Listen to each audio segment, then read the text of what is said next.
when I was a kid, my parents used to go, "Oh, it's okay being bored." I think we're in a Oh, world I now tell my people kid don't that a know how to lot. be. Yeah. They don't know how to be bored, so they don't really know how to be themselves. But I love what you just said. I think if it's a lost art, the lost art of boredom. Don't grab, don't look like, how do you, sit in that and then learn something about yourself.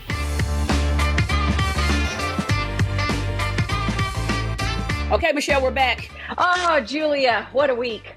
What a week. So, good to see you. Good to see you as well. Oh my God, I'm wearing navy. You're wearing blue. Oh yeah, I'm kind of chambraying it this day. Well, I mean, it's the perfect material. Hey, chambray. Oh my God. Somebody, don't take that. We created. No, just somebody. Listen, people. I know we say it all the time. It is one of those things. I feel like there are so many. The world is moving fast. Everything's like fast. I'm like, what month is this? What year is this? Yeah, where are we going? Right? Yeah. But I feel like we're in the best time to be a book reader and a podcast listener. Oh yeah. There is and I mean, I understand there's misinformation and all that, and I'm not getting into that part of the conversation. Yes. But I feel there's so many useful tools that we have at our disposal. I just really started thinking about this as I've been looking up taking private French lessons, right? Yeah. I've been telling myself. My husband and I have been talking about that too. And so I started, I was like, let me clean up my Instagram in a way that follows who I am now, not when I started my Instagram, like it was a lot of different not long ago. Right. And so what I did was I love a Google Doc. So I decided to unfollow people, but I kept their handle name to look smart. up on a Google Doc. Because it was some reason I followed them, but then now I'm just like, it is nothing personal. It's just the time in my life. Yeah. And I've been following a lot of people.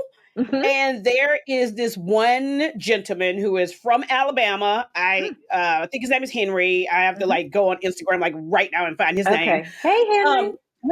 He's a doctor. He has a PhD, and he talked about how he started learning French, didn't know it, improved it, what he wanted to do. And so I started a French study thing under, his name is Dr. Henry Jewell. Gorgeous person. I mean, he just looks gorgeous inside and out. I haven't DM'd him yet. I want to be his friend, but I want to be his friend. I'll probably send him this clip. But he encouraged. Can I grab my phone and look him up right now? His name is Henry J. Jewell. Just Henry Jewell. Henry Jewell. Okay, I'm pulling him up.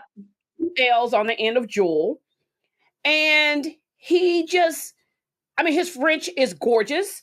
And I have been looking and trying. I was like, I could take classes here. Yeah, he's gorgeous. Yeah, he just seems so kind. Also, he's from the South, so we love him already. Yeah. Alabama, so we. And I was like, I was like, do I go to Allianz here, timing. And it was back and forth. And he mentioned that he used this company called Preply. So Preply. Okay. Preply is, and you go on and they have instructors from all over the world in every language and price point that you could.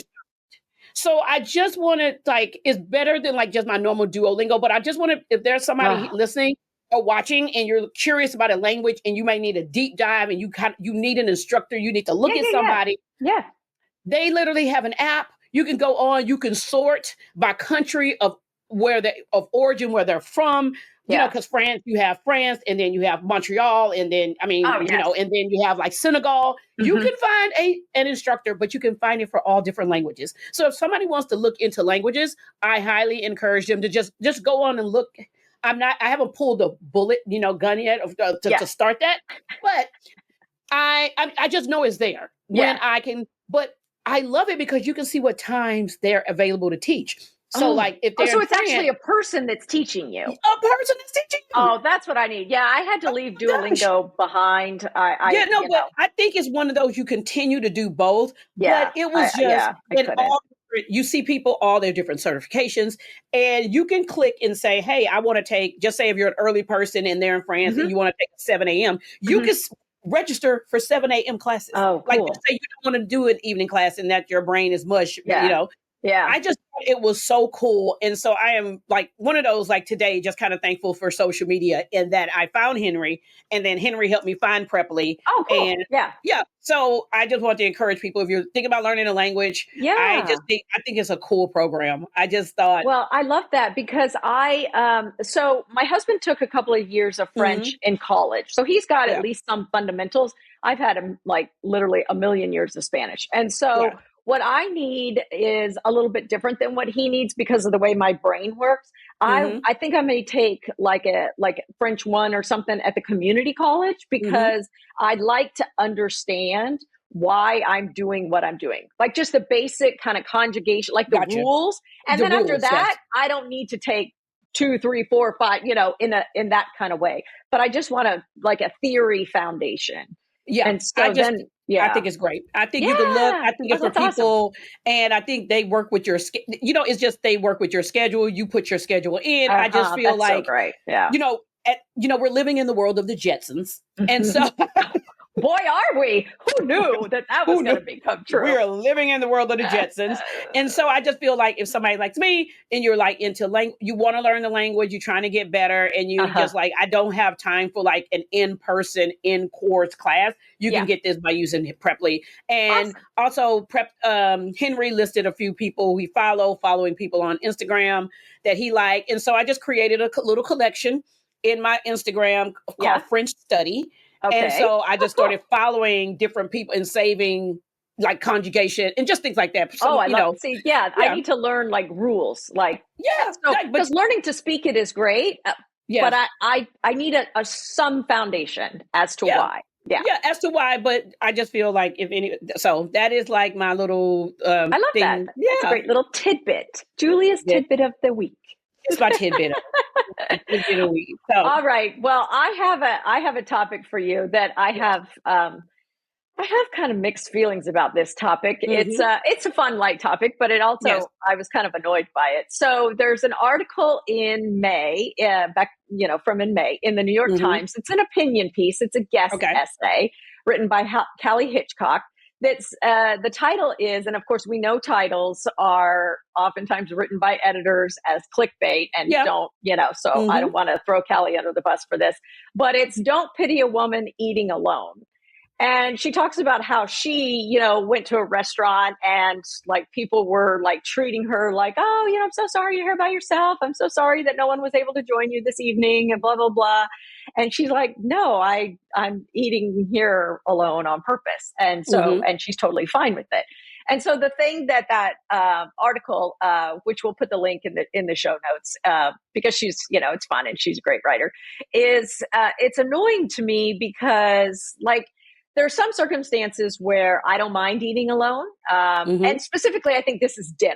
I mean, lunch, breakfast, those maybe are different, easier. But sometimes going to a restaurant and sitting as a woman or maybe as a man alone, maybe sometimes people are okay with that and maybe others aren't. And I'm kind of like, if I'm traveling, then I don't mind it in some ways, but then sometimes I love room service. So sometimes I like want to just, if I'm in a hotel that has room service, but then, and so then I wondered how you would be with this topic, but I figure you love, people. And so you would like love to eat alone. Like I don't mind eating alone, but then I don't necessarily want to talk to anyone. I just want to like do my thing. But then the reason that I found this a little bit annoying is why does nobody ever ask men this? Why is this always about women and not like, we are adults. We are perfectly capable of taking care of ourselves. Why is it always about the woman? Is she okay eating alone? And no one's like worried that the man's okay eating alone. So I just have a whole host of feelings about this topic. Okay. One.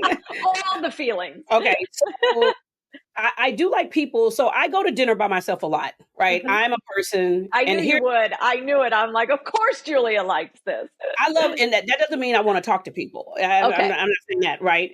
But I also have issues with restaurants who think just because I'm eating by myself, I want to be at the bar. Well, that too. Yeah. So I do sometimes want a bar seat, and most of the time I want a table. Yeah.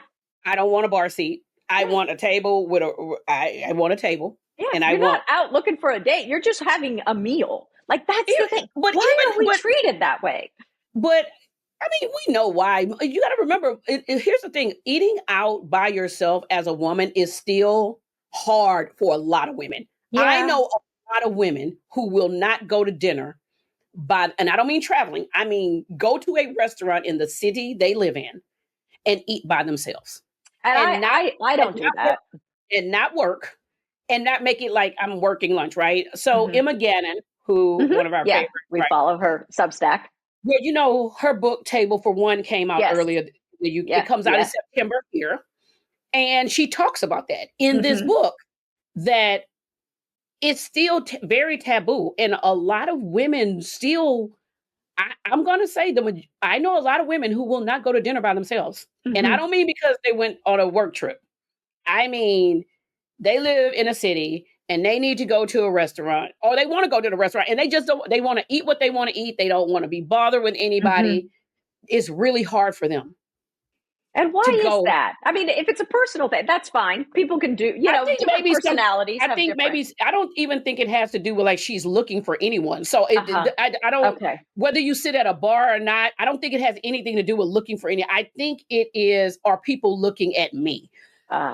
Sometimes people may feel like, what's the problem? And especially if you're on the table, it takes as a small, and as you're in a two, one-on-one.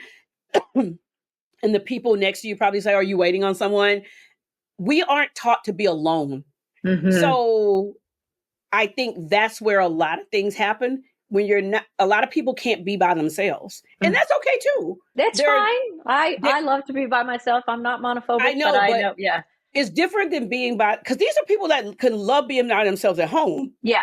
Could be by themselves in a hotel room, but cannot in the city they live in go out to dinner. Like going to a movie by yourself. Like, do women go to movies by that? I love going to a movie. No, I think movies are easier. It's a dark place. It's dark, And you see a lot of people going by themselves, right? Men are not going to be asked this question. Yeah. No, why? They're not taught to not be alone. They're not, I mean. I just think because they're men. I think we can call it patriarchy. We can call it patriarchy. We can call it the way people are taught. Usually, I've been at restaurants and people were like, are you waiting on your husband? And I wasn't even talking to anybody. I'm just, I'm not even on my phone. I've gone and always have a book on me. So that's not, but I've gone to dinner and not even pulled out a book. So I'm not even reading. I'm just sitting there enjoying this food, looking at the chef, the hustle and the bustle of a restaurant. And more than likely someone will ask me, am I okay? Yeah. That's what happened to her. And it's like, I'm fine. I'm eating a meal. I'm enjoying it. I'm like, And it's big city, small city, doesn't matter. People are not used to that. Well, come on, women, let's all go out to eat alone. I think it's great. I think, I tell people, people have often asked me like, how do I do it? And I say, well, if you don't want to do 8:00, I say start at the 5:30 seating, right? Start at the earliest seating and build your way up to 8. Yeah. Build your way up. Like, and also too, I hate to be the person, book the table for 2. And when you get there saying, oh, the person's not coming, but I'm still keeping a reservation. And no, I don't want to sit at the bar. Yeah. I had to do that. I had to be like, nope, I don't want to sit at the bar. I want my table because I booked the table. I'm good. Just let me sit there, get my meal. And it's just, it's kind of like when I was a kid, my parents used to go, oh, it's okay being bored. I think we're in a world now. My kid don't know how to be. They don't know how to be bored. So they don't really know how to be themselves. And maybe, I think maybe if people are only children or like there's a big age gap sometimes in children, they're okay, maybe okay. Or maybe, so I grew up in a loud house. I'm a loud person. So I just have to go whoosh. Yeah. And I'm an only child, so I'm totally good with it. And so I think when more women are doing it, hopefully this won't be a problem. I hope so. I mean, but I love what you just said. I think if it's a lost art, the lost art of boredom. Like it's important to feel that energy and know that it isn't necessarily real. I mean, it's a little real. I mean, my cat, I think gets bored, but then like, what do you do for yourself don't grab, don't look like, how do you, sit in that and then learn something about yourself. Yeah. So, I mean, and that's sometimes the best meal. The best meal could be just, well, how do you get bored eating too? Like, savor it. But I think that those lulls in times, right? The lull in the service, right? From the time you order your cocktail or beverage, and then there's the appetizer, and then maybe you order 2 appetizers, and there's that lull of removing one plate. How do you sit in that stillness, right? There is a moment of stillness. Yeah. And that's where I think it's hard for people. Yeah. Because then you have nothing. There's no plate. They take it a utensil. They got to bring it around. You're just like, we've created a world where we don't like to be uncomfortable, we as individual humans. So we've created a world of distractions so we don't have to sit in our own discomfort. Yes. And I actually embrace my own discomfort, which makes me a little weird, but I've learned that through therapy and through sit in the uncomfortability. And for me, it's a lot about wanting to fix the situation that isn't mine to fix, or wanting to, just sit in the discomfort of knowing that could be better, and I'm not going to do anything about it because it's not mine to do. But that comes with all things. Sit in the discomfort of boredom, sit in the discomfort of aloneness in a public space, and just enjoy yourself. If we can't be in our own company, how do we think other people are going to be in our company? Well, I mean, if you think about it too, like you and I go to Europe a lot, and you go to a park and you just see people just sitting there, people watching all the time, right? We don't really see that, but and I don't mean they're having a picnic. I mean they're at the park just on a bench, like watching the world. It's like being in an airport, watching the people. We don't think about that. So to me, I encourage people, if they've never done it, to try it. I do understand it could be hard for a lot of people, so I encourage them to try. And if you need some tips, reach out to us. We have a lot of tips. Yeah, treat it like a sociology experiment. Pretend like you're there studying people in the wild. I will say, put your phone away. Even if you bring reading materials, just put the phone away. Just bring a magazine, bring a book. Nose down, eyes up. Yeah. That's the best way to do it. Okay. I love the topic that you have because I've been waiting for you to bring this up. Okay, you've been waiting for me to. Okay, do it. So recently, I have to say this. I am not a fan of the Jenner Kardashian family. Most people know this. I just have to say this. I appreciate that Kris Jenner named her plastic surgeon. Oh, wow. I appreciate when a celebrity who has a lot of eyes on them. I know face creams and all the creams can do a lot of things. I am the gua sha girl, honey. No. I mean, what I'm saying, sometimes you need medical intervention. Yeah. Right? And it's okay. Sometimes you choose medical intervention, and that's fine. And that's fine. You can choose it. I mean, I'm not going out with a fight. I'm telling you, I'm choosing medical intervention. I believe it for me. But when celebrities go, oh, well, I just use this. My grandma taught me. Okay. Mine did too. Okay. Like, stop it. Name your surgeon. And I have been saying this for years with you. Like, I need these celebrities to name your doctor. I know he has a waiting list now because he's your doctor. Yeah. That's cool. Yeah. I need people to name it. I appreciate that Kris Jenner did that. I didn't know she had done that. Yeah, I don't keep up with the Kardashians, so I did not know that. But that's good. Here's the thing. I don't keep up with the Kardashians. I keep up with beauty. And that is the different thing. So I keep up with, like, Allure posted article, has the link, and that's because they do a lot of reporting on beauty. Yes, they do about products. Yeah. But they do what is going on. Things are changing. I'm a big reader of, I'm curious of how plastic surgery has changed over the years and what do you need to do to prevent for whatever you decide that you want to do for yourself. And the fact that the article she named what she had, the type of lift, I really appreciate this. I appreciate it. So no one's running around like, oh, I wish I could look like that. And we all know there's a host of nutritionists, cooks, doctors, estheticians, whatever Pilates instructors, all of it. Yeah. Here's the thing. If you can name your trainer who got the body like the bodying, I need you to name the doctor. Absolutely. It's funny because I was having this conversation recently with a couple of other people, and and one of the people isn't as into beauty. I mean, I'm kind of peripheral. You're like in it. You know, I learned so much from you. You teach me so much and stuff, and I find so much of it fascinating.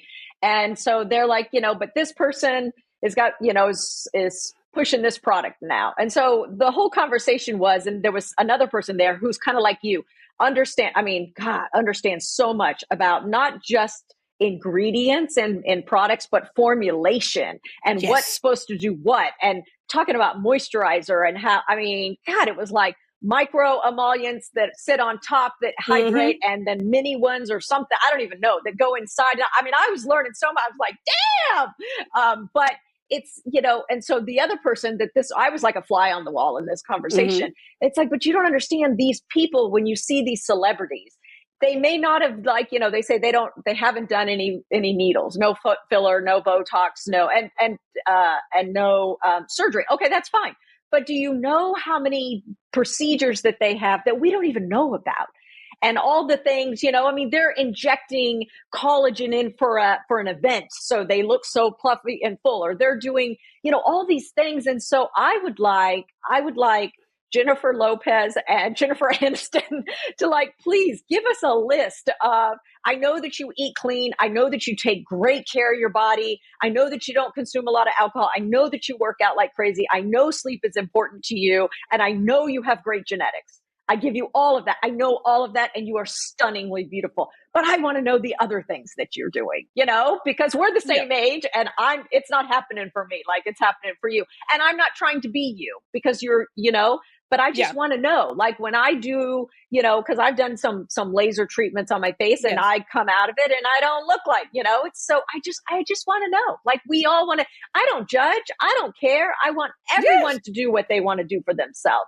You know, it makes us feel better. You dress nice clothes because you feel better. You do, you know, all the things. But yeah, it's like, don't act like, because what I thought you were going to say is, I saw one of the Kardashians, I was reading something in People magazine, and one of them, one of the Jenners, I don't know which one it was, the one that Timothy Chalamet is dating. Kylie, the boob job. Yes, she was talking about the boob job. And it's like, well, nobody, like, it's pretty obvious you've had a boob job. So don't think that people don't know. No. Here's what I read that article because Allure wrote about that before I read with also the Kris Jenner. Okay. What she did was somebody commented. Oh, she named her doctor. Yeah. Yes. Not only did she name the doctor, she named the procedure and how many cc's or whatever she had implanted, right? Yeah, I saw that. Once again, I'm not a fan of, thank you. Because she didn't have to do that. She didn't have to say, I got this many or this. I appreciate, because we know you got it. I'm not against you yet. Like, oh, but that's what that looks like on your frame, right? Yes. It's kind of like when celebrities say, and I am very into coded language on this, because what they will say is, I didn't have Botox. Yes.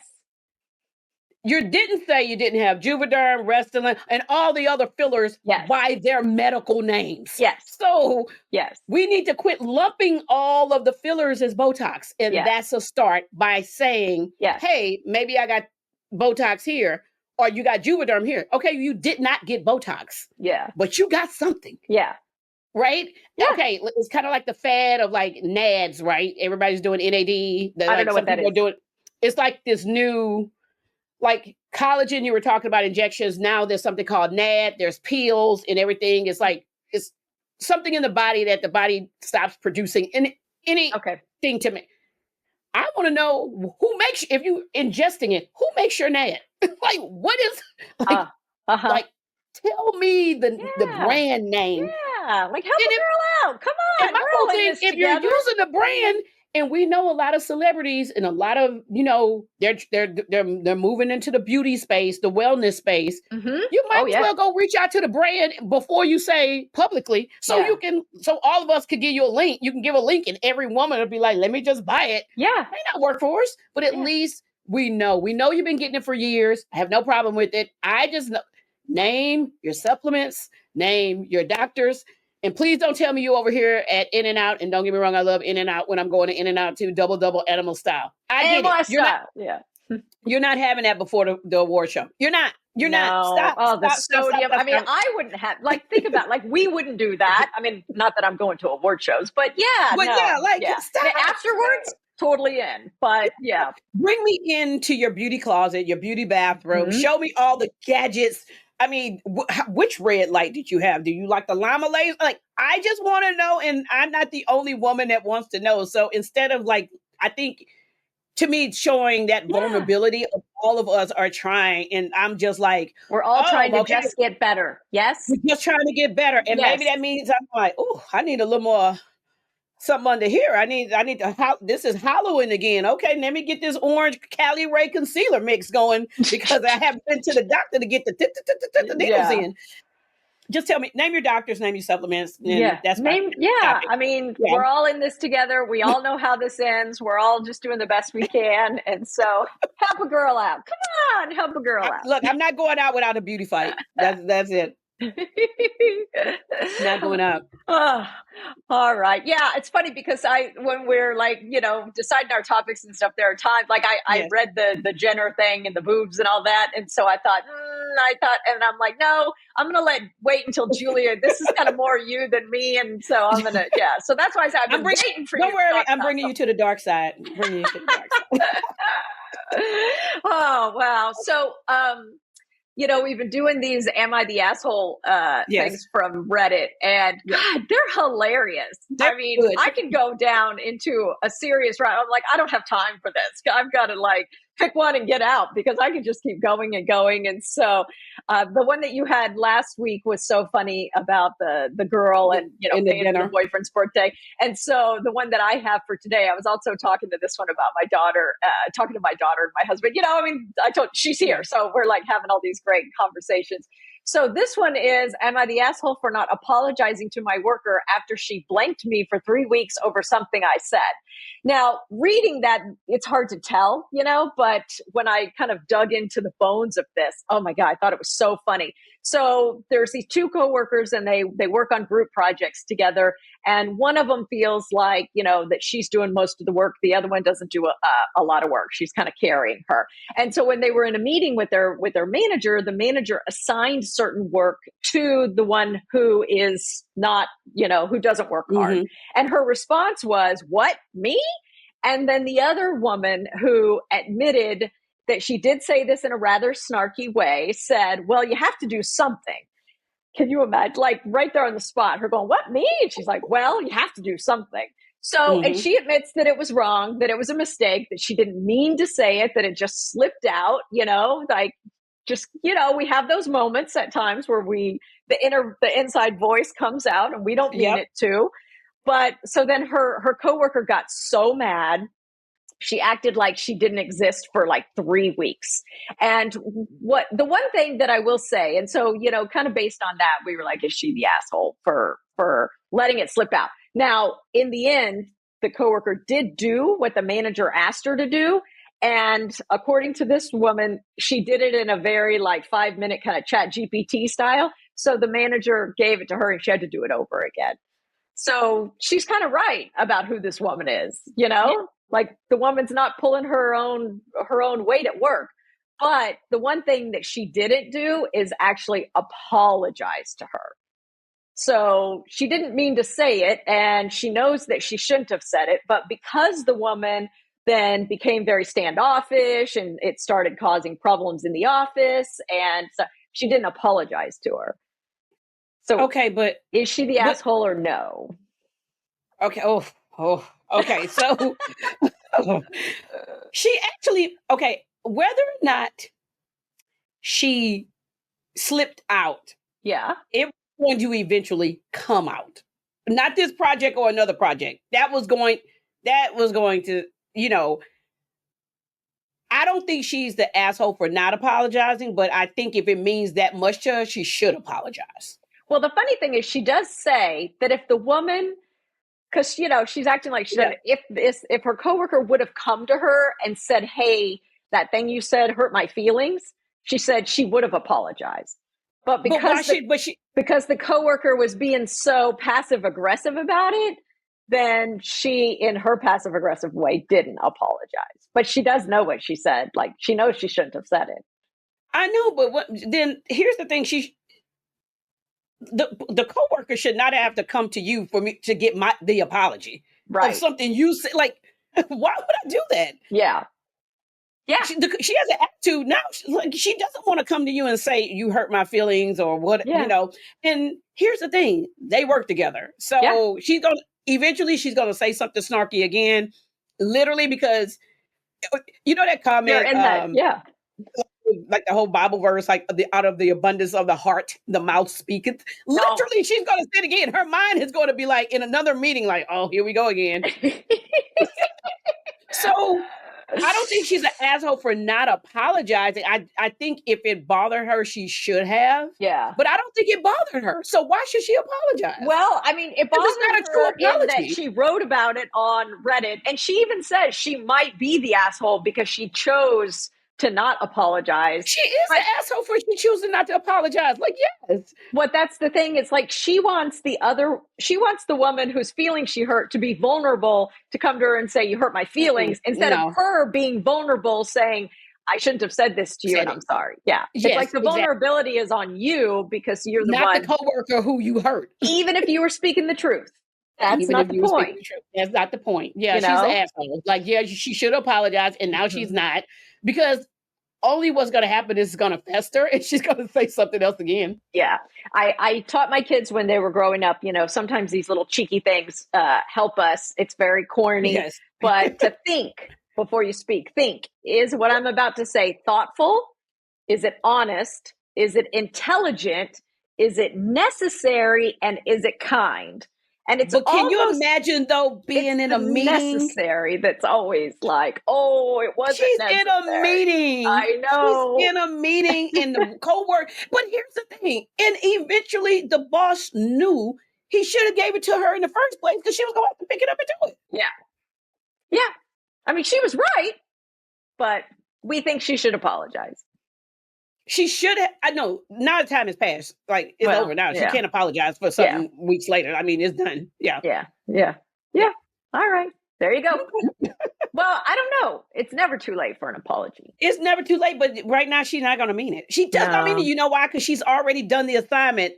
She well, now she's probably pissed about that, Exactly. Like, I told you. Yeah. I told you. Yeah. Basically. These are fun. I like them. They really are fun. Oh my God. And it actually, it's funny. My daughter was like, she loves reading them because it makes her feel like so normal. Because she's like, man, people are crazy out in the world. They really are. Yes. So, too funny. Okay, Michelle. Yes. I got to tell you what. Yeah. Okay. S.A. Cosby's King of Ashes. So S.A. Cosby is kind of like, I'm trying to, like, he writes thrillers, but he writes them from like this Southern, like, crime. This book is like Southern crime epic. Like, it's kind of like a lot of people are comparing it to kind of like The Godfather. Oh, wow. King of Ashes based in the Southern base. But S.A. Cosby is one of my newest finds. I've heard about him maybe last year. Okay. And he's a Black gentleman. Yeah. And he writes these crime dramas, thrillers. I'm looking for a good crime thriller. Oh my gosh. Yeah. King of Ashes by S.A. Cosby. Cool. I'm sad that I'm missing him on book tour this summer, but this man can write a good thriller. One of those that keeps you guessing and just, on everybody's list to read and all those things. And I need you to read this book. I need everybody to read this book. I've been looking for a good like summer crime thriller. I want to read some cozy thrillers, but that feels winter to me. And so I'm like, no, I don't want to read cozy thrillers in the summertime. And I've been like looking, the New York Times put out a list of thrillers and I'm like kind of going through and I'm like, I don't know. I'm looking for like, Oh, cool. Okay.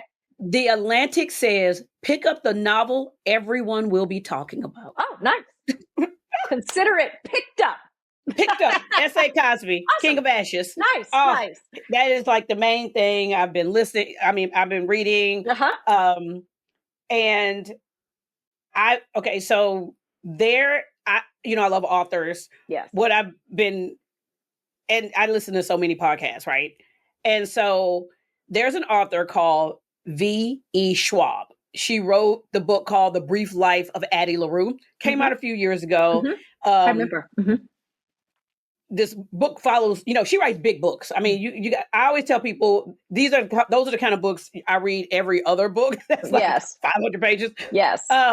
She has a podcast called Write the Way, and where she interviews authors on how they got that spark to write a book. So it's very cool. And I'm interviewing you about your book, but what was the spark? Yeah. And authors are talking about what they were snacking on, what they were drinking. It's just really a fun way. So that's the podcast.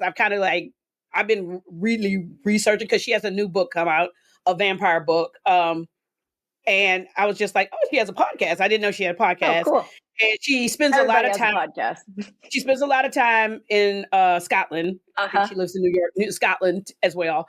And I just was like, this is a great way to talk to an author about it wasn't I sat at the page and I wrote no, it is literally I was eating this and this idea came. Oh, I love it. Yeah. So, inspiration. Right?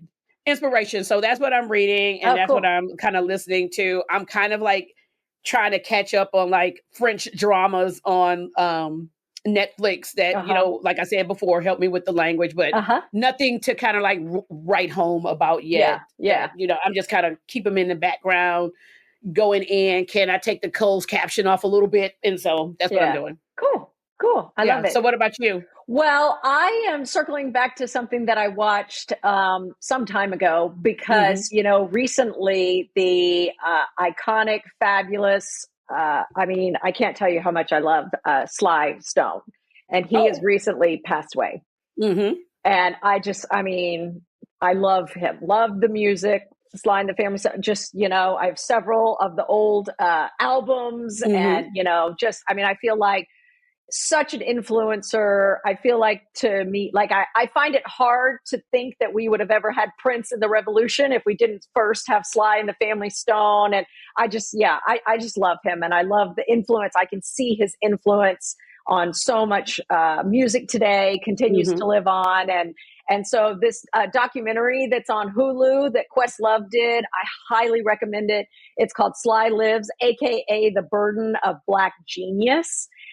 And it's a deep dive, and I knew that he struggled with drug addiction, Sly, but I didn't realize that it took like decades of his life. And that's why his music stopped. His making music stopped. His music always kept going and he lives on. And I highly recommend the documentary to enjoy and look back and see his inspiration and where he came from, in the church and then moving in with his family and then making music with his siblings and then how the band grew and then how that, it's just a really Questlove. I also did watched The Summer of Love several years ago, that documentary that he did. So good. He makes great music documentaries. And Questlove is amazing. He's so amazing. Yes. The Roots are amazing. But he too, in his stepping out of that and using his creative genius in a different way. So I highly recommend that. And, turn on an album, listen to, or, get your Spotify, Apple, whatever, Amazon playlist.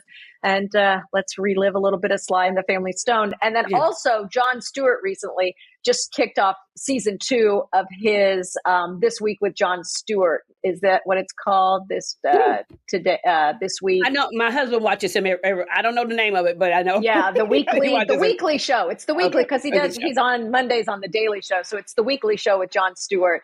And I think he's great. I don't listen to every episode, I will confess, but I listened to the first one where he's talking with, I'm blanking on her name, Caitlin Collins.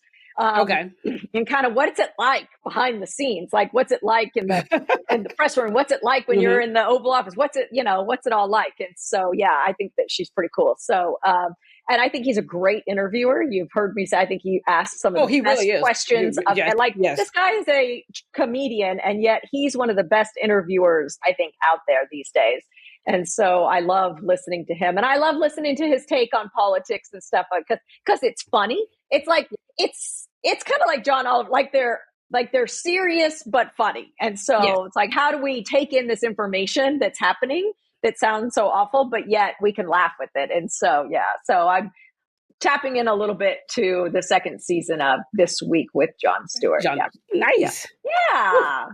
So, oh my gosh, what a great episode. And, as we wrap up this episode of us host chat, I love the fact that our audience has really wanted us to spend some time talking to each other. We still got more guests episodes dropping, but I've had fun doing this with you. And I like it. I like it. Like it's the end. I mean, we're gonna. No, I like it because it's truly our conversations, our text messages a lot. It's just kind of like, and I'm always like, oh, don't text. Okay, hold it for the pod. Yes. Some things I'm like, hold for the pod. So there's always so many things I want to talk to you about. And like if I talk to you before, and then sometimes we have, and then we talk on the pod, and then I like don't have the same, So it also lets people get a chance to see us and see how brilliant you are, and how you're like this, like you hold the information and the names and everything. Like I'm not you. I can't hold the volume of data. I've always been that, like, I'm one of those people that kind of throws out reckless things. I call them reckless because they just come out when somebody like asks. And I was like, they're like, how did you know? I'm like, oh no, I've just been waiting to tell you. Like, oh my God. Yes. Yeah. My brain is much more tired than yours. So I feel like I used to be more like that, but now that I'm like in my mid 50s and stuff, I'm like, so I love it. It's so fun. But I always want to remind people, and I know you do too, like, so we're wrapping up for today, but tune in later this week because we'll have our How We're Just Getting Better in our wine picks. Yes. Love you, my friend. Love you too, babe. Thanks for listening to Just Getting Better with your hosts, Michelle Williams and Julia Coney. We hope you enjoyed our deep dive into some important topics impacting women today. To ensure you never miss an episode, click follow or subscribe. Head over to isjustgettingbetter.com to sign up for our email list, as well as check out all the links and resources in the show notes. And be sure to follow us on social media. If you love the show, will you please help us build our community by sharing it with friends? Until next time, keep just getting better.